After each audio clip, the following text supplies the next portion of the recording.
Bonjour Sophie. Bonjour Saïd. On est très heureux de vous accueillir sur ce plateau. Merci. Moi aussi, je suis très contente d'être là. Alors Vicat, c'est une entreprise qui s'engage, qui continue à s'engager, qui est convaincue par les questions d'insertion, d'inclusion. Est-ce que vous pouvez nous parler de votre entreprise ? Alors mon entreprise, c'est une entreprise qui est à la fois très jeune et très vieille, puisqu'elle a été créée en 1853. Moi, je suis la 6e génération de cet grand inventeur qui est Louis Vicat, qui a inventé en 1817 le ciment artificiel. Incroyable. Donc c'est une invention géniale qu'il n'a pas gardée pour lui et qu'il a donnée à la collectivité. C'est pour ça que j'ai différents concurrents. On a l'entreprise Lafarge, enfin Lafarge Holcim, Cemex, beaucoup d'autres. Et heureusement qu'on est très nombreux et très diversifiés. C'est ce qui fait notre force, c'est d'avancer tous ensemble. Donc dans mon entreprise, nous sommes dans 15 pays différents dans le monde et nous avons 10 000 collaborateurs. Super. Alors, votre entreprise aujourd'hui participe au sommet de l'inclusion, comme l'année dernière.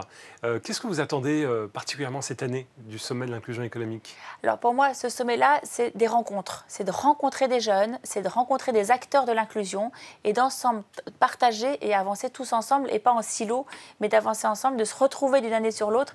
Plus on se retrouve, plus on a des idées, plus on est fort. Et comment ça rejoint les valeurs de votre entreprise ? Comment ça rejoint cette notion de positionnement employeur ? Dans l'entreprise, ce qui est très important, c'est de se dire qu'on n'est pas seul. On est donc dans ces 15 pays, on est actif, on a des collaborateurs donc un peu partout et on est tous un peu différents. On a des jeunes, on a des vieux, on a des très très jeunes, on a des étrangers et en fait, qu'est-ce qui fait notre force ? C'est de se parler, d'avoir la même trajectoire et d'être tous ensemble. C'est ça l'inclusion, c'est d'être tous ensemble, de partager. Alors concrètement, est-ce qu'on pourrait revenir sur une ou deux actions concrètes que Vicat ou la Fondation soutient ?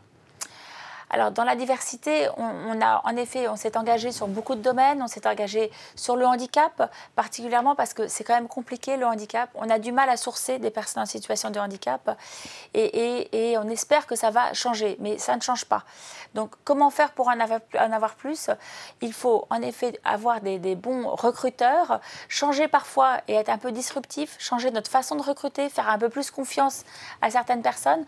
Alors, c'est vrai qu'on a la chance avec Mosaïque RH de pouvoir changer ces méthodes-là avec vous, parce que parfois, c'est complètement dingue ce que vous nous proposez et ça marche. On recrute parfois, on a recruté un jeune, par exemple, dans des conditions de travail il est dans une pièce où il n'a pas de lumière, enfin peu de lumière et pas de fenêtre, mais c'est les conditions dans lesquelles il travaille bien. Voilà. Il faut savoir écouter ces jeunes, il faut savoir faire confiance à des moyens de recrutement un peu différents et il faut tenter là où personne n'est jamais allé. Ouais. Vicat est une entreprise qui ose et qui ose très loin. Alors, vous savez, cette année, on a choisi un thème qui est la juste place pour tous. Et autour de ce thème, on se posait la question, est-ce que selon vous, c'est une utopie ou alors c'est une réalité dans notre société ? Alors, Victor Hugo disait l'utopie, c'est le monde de demain. Je pense que c'est vraiment la réalité. La réalité, c'est de changer les choses et de ne pas attendre et de le faire tout de suite. L'inclusion, ce n'est pas pour demain, ce n'est pas pour après-demain, c'est maintenant, c'est aujourd'hui qu'on doit le faire. Il faut absolument qu'on apprenne à travailler plus en silo, chasser en meute tous ensemble. On a tous des problèmes de recrutement. On n'arrive pas à recruter les bonnes personnes au bon poste parce qu'on ne fait pas confiance aux gens. Il faut aussi que les jeunes fassent confiance aux entreprises, aux chefs d'entreprise. Et qu'ils leur disent oui quand parfois ils n'ont peut-être pas forcément envie d'aller chez eux. Et je pense qu'ils seront très très contents après coup d'être chez eux. Quels sont les messages que vous souhaitez partager pour mobiliser à la fois en interne et en externe autour du sommet de l'inclusion économique ? L'inclusion économique, ce n'est pas seulement un problème social ou sociétal, c'est aussi un problème économique, c'est un problème de transition écologique et il faut qu'on fasse confiance à nos jeunes.